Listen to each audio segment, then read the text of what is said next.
If I had to describe the 2016 aesthetic, I would find it quite easy. Flannels, Lana Del Rey, band tees, chokers, Arctic Monkeys, American Horror Story. I have a very clear image in my head when I think of that time, and it's all painted in a pink vintage filter. If you had to describe today's aesthetic, what would you say? Because I thought about it and I honestly don't have an idea. It would probably start somewhere with the clean girl aesthetic, maybe a bit of Y2K, go over to cottagecore, and end somewhere around the boo-boos, maybe.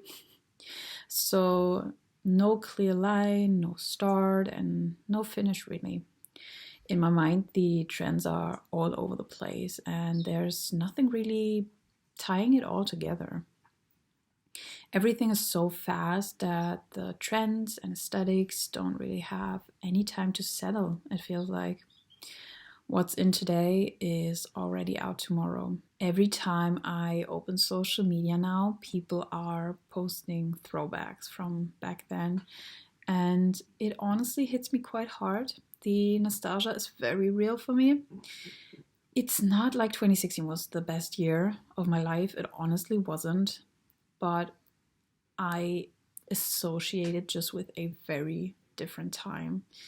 I had turquoise hair and I sat in my room alone a lot, but I had the best company because I had Maddie Healy singing in my ear and I had millions of Tumblr blogs I could look at. So that was something.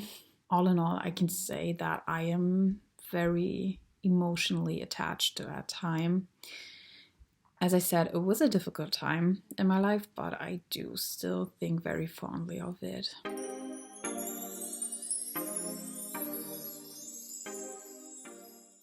One thing I think about when I look back at that time is definitely pop culture. That's a huge part which triggers my nostalgia. Everything just kind of felt right back then. Especially music was such a huge part of someone's identity, aesthetic, and mood curation. Who you listened to already predicted so much of who you were. Sharing the songs you loved laid the foundation for finding your niche community online. So tell me, who sang the soundtrack of your 2016? Was it the 1975, the Arctic Monkeys, Lana Del Rey, or Lorde? Those artists often had quite a sad aesthetic, so it was perfect for your teenage melancholy and even more perfect for feeding your nostalgia now. Also, the shows and the movies back then were something else. If you were a SAG girly at the time, there's a good chance you were obsessed with Effie Stoneham. Skins portrayed teenagers in raw and often very chaotic ways, partying, mental health struggles, self harm, sexuality, and identity crisis. Also, the first season of Stranger Things aired, which is so insane since the last season just finished. American Horror Story, My Mad Fat Diary, 13 Reasons Why, Riverdale, all those shaped my year and were so iconic at the time. If you were out and about catching Pokemons on the street and you wanted to take a snapshot of yourself, you probably opened Snapchat, selecting the flower crown or puppy filter. I think if we look back at pictures of ourselves, they all look the same, all with those filters on. At the time, I watched endless hours of vlogs or beauty hauls. Those were still fun to me back then. Overconsumption was already a big topic back then. Like, if you think that all the collections and stuff are bad on TikTok nowadays, just go and watch a 2016 makeup collection. It was insane. But I still enjoyed watching people showing off their huge Bath and Body Works collections, which would probably take like half a lifetime to use up. Now those things have honestly lost their appeal to me. It just isn't fun anymore when someone shows off their 200 different nude lipsticks. It just seems ridiculous now. But speaking of makeup, I loved it. The bold brows, the overlined lips, the dramatic eyeshadows. King Kylie really set the tone for the year, and I'm so glad that she had a comeback this year. I loved all the vibrant hair colors and the fun looks. And I also really wanted one of those damn lip kits, and I never got one. I mean, I think that would make my 2016 self kind of sad. When it comes to fashion, I either think of two looks, the grungy one or boho. Flannels with high-waisted jeans, band shirts, chokers, and Doc Martens. Flowy dresses with wide brim fedoras and ankle boots. And sometimes it was a mix of both the dark and the soft aesthetics. The trends back then developed slowly over months and sometimes even years, so they really had time to deepen and become part of your identity. Nowadays, it just seems like a new trend is on the rise daily. Nothing really has the time to develop or even settle before something else is on the rise again. But in terms of short form content, Vine was also such a huge part of 2016. So many funny videos came from that time, and it showed that short form content had the means to be fun rather than exhausting.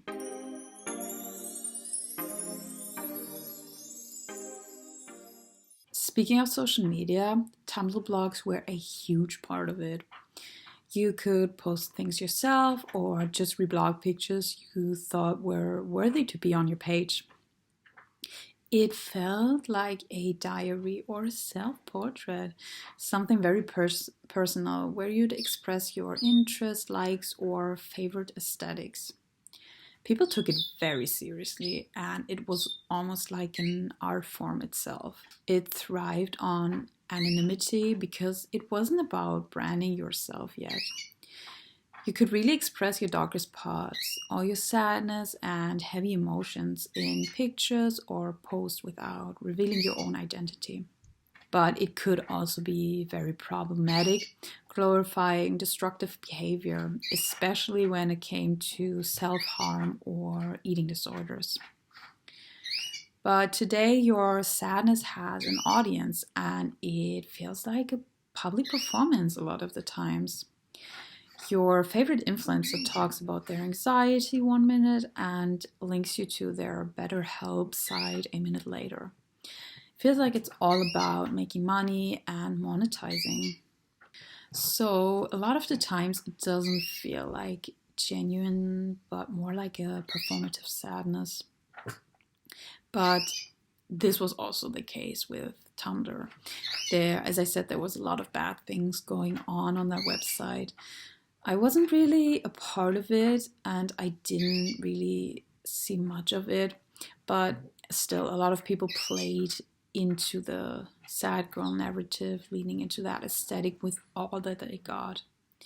But when you saw a sad quote or a picture, you had time to process it. It didn't just take a simple swipe to skip to the next topic, completely ignoring what you just saw.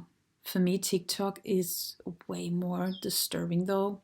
I know that I'm an adult now and my problems are a lot different, but scrolling through TikTok for 30 minutes just feels far more self-destructive than it did scrolling through Tumblr for 30 minutes.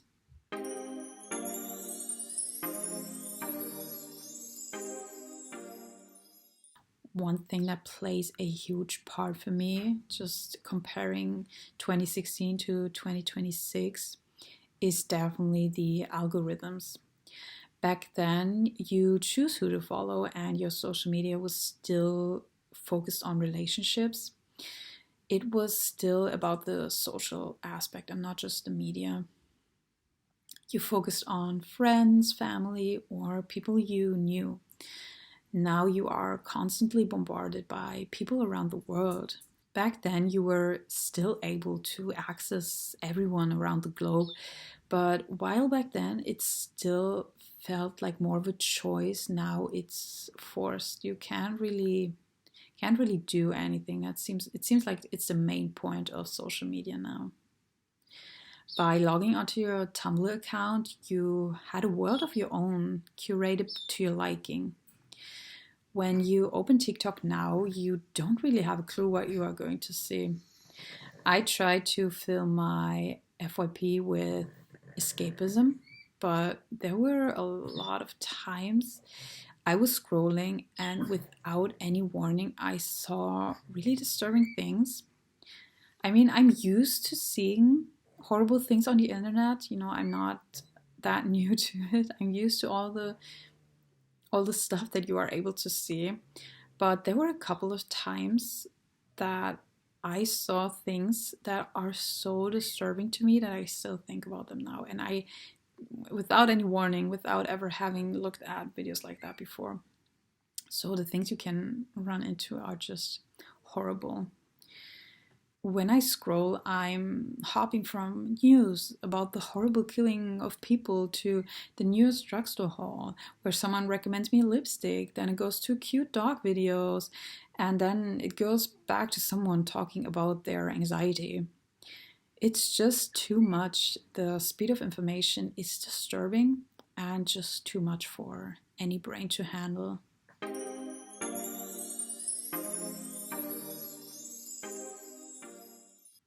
I've been dissociated for the past 10 years, and there's no joke to that. There's no punchline to that. Sadly, I wish. This year will be my 10-year anniversary of dealing with derealization, depersonalization. Yoo-hoo! A round of applause, a round of celebration for my mental health. So that's a huge thing why 2016 holds such a nostalgic place in my heart. But it's also funny to see that a lot of people feel the same way, like they've been dissociated for the last 10 years and how everything felt just a little bit easier back then. And I know that not everything is as pink and fluffy as it seems. But when I look back at it, it wasn't as hectic and stressful as it is nowadays.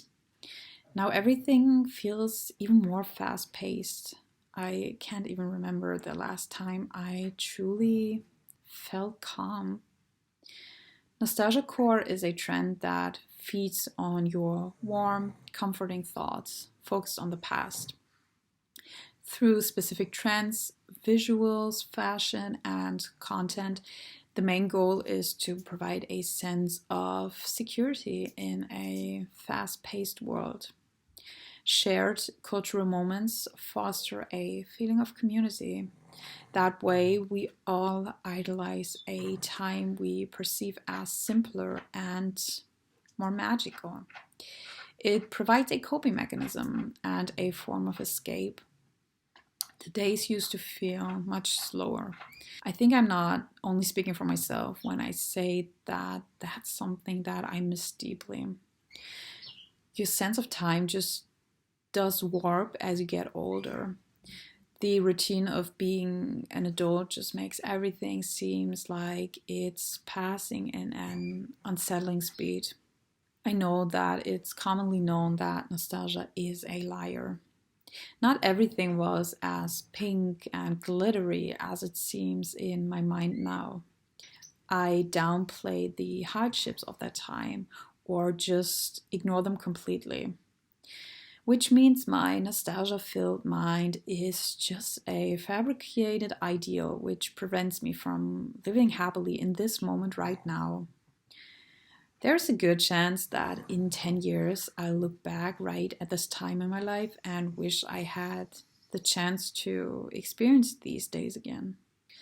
So it's obvious that too strong of an obsession is unhealthy and stopping you from what's truly important. Living in this moment, right here and right now. 2016 seemed good and carefree, but you have every right to make 2026 just as beautiful. Just put those rose-colored glasses back on again.